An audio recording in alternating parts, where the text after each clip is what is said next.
वो अपने काम को अंजाम दे रहा है और प्ले स्टोर में डाल रहा है, जो वही गेम्स है जो हम लोग खेलते हैं, देखते हैं। माय डियर्स, हमें हमारे जीवन में डिसिप्लिन होना बहुत जरूरी है। यदि हम डिसिप्लिन में नहीं हैं, कोई मतलब नहीं।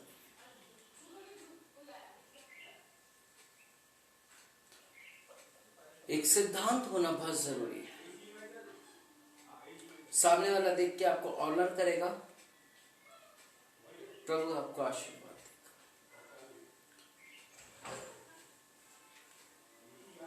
देगा। इन मैनेट लोगों के सामने अगर मैं ऐसे बैठ जाऊं, पैर के ऊपर, चेयर के ऊपर पैर रख करके बैठ जाऊं, क्या आप मेरे को ऑनर देंगे?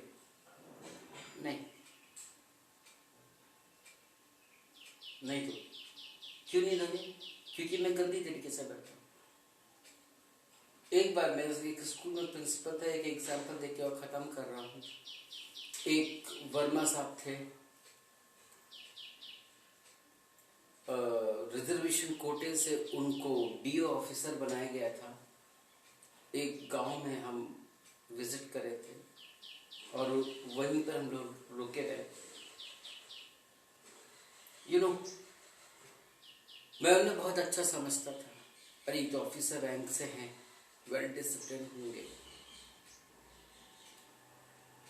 गर्मी का दिन था, नाइट का समय था, उन्होंने वहीं पे नागछिन का खटिया के ऊपर मैदान में बैठे हुए थे हम लोग। उन्होंने वहीं पर कुल्ला किया, वहीं पर हाथ धोया, वहीं पर खाने बैठ गए। मैं फिर अपनी टीम के साथ वापस चला गया, दूर बैठ गया। क्यों? क्योंकि वो डिसिप्लिन में नहीं है। हमें एक दूसरे के सामने डिसिप्लिन में रहना पड़ता है, रहना भी चाहिए। ठीक उसी तरह हमें वेल डिसिप्लिन प्रभु के साथ भी होना चाहिए, संभव होना चाहिए। जब हम चर्च में आते हैं, कई बहनों के मैं सिर पे कपड़ा देख रहा हूं, अभी भी देख रहा हूं मैं, कपड़ा नहीं है, पैर की पैर रख के बैठे, डरते हुए, कांपते, थरथराते हुए। हमें प्रभु के भवन में होना चाहिए। डिसिप्लिन नहीं है, कुछ भी पहन लो, कैसे ही पहन लो, चल दो बस।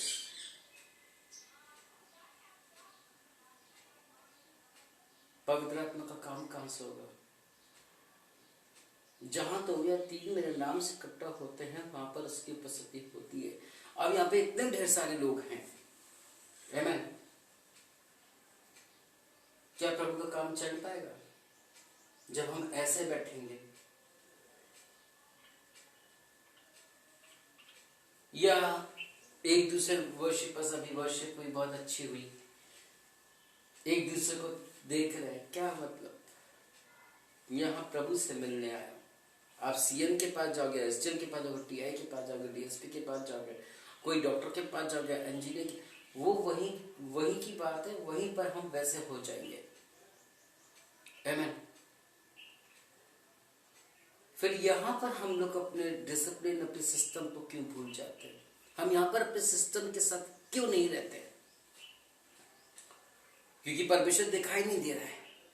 महसूस तो हो रहा है, दिखाई नहीं दे रहा है।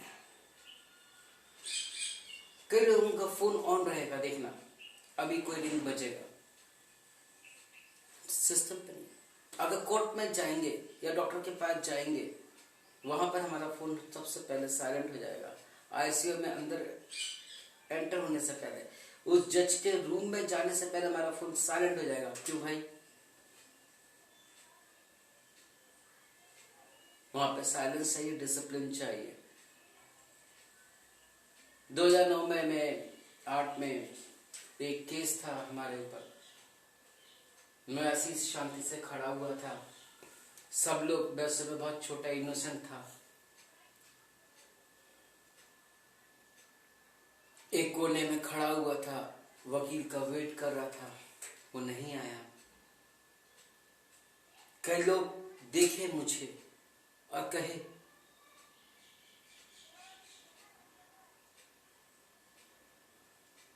अरे ये मुझे नहीं होंगे, किसी की गवाही के लिए आए होंगे। एक डिसिप्लिन में खड़े हैं, एक अच्छे से खड़े आदर के साथ, फोन साइलेंट करके, उतने में एक सरदार जी का फोन बजा, रिंग। जज साहब थे, उन्होंने उसका फोन जब्त कर लिया, 3 महीने की सजा जेल दे दिया और 5,000 रुपए जुर्माना लगा दिया। लेकिन हम जब प्रभु के भवन में होते हैं, वो इस वक्त सजा नहीं दे रहा है, हमको जजमेंट नहीं कर रहा है, हमको कुछ नहीं कर रहा है, चुपचाप है, साइलेंट है। कई लोग, पुराने जमाने के लोग कहते हैं, प्रभु के घर में देर है, अंधेर नहीं है। उसकी लाठी में, उसकी मार में आवाज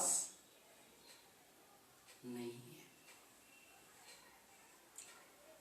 लेकिन वो जब बत्ती देता है तो इकट्ठा देता है, और फिर अपन लोग कहते हैं कि अरे परेशानी आ रही तो चारों तरफ से आ रही है, और वो भी 11 टाइम पे आ रही है।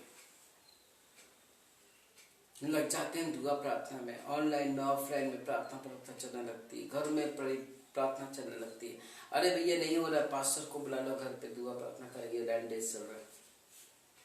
हम लोग ऐसे हो जाते हैं, और जब काम निकल जाता है हम प्रभु को भूल जाते हैं। मैं ऐसे कई लोगों को जानता हूँ, उनके बीच में मैं रहता हूँ, उनके बीच में आता जाता रहता हूँ। मसीहत नहीं है, सिर्फ नाम का दिखाते हैं कि प्रभु के हैं हम, प्रभु के हैं हम। आमीन। ऐसा नहीं होना चाहिए। हमारा जो जीवन है, हमारा जो कार्य है, एक सा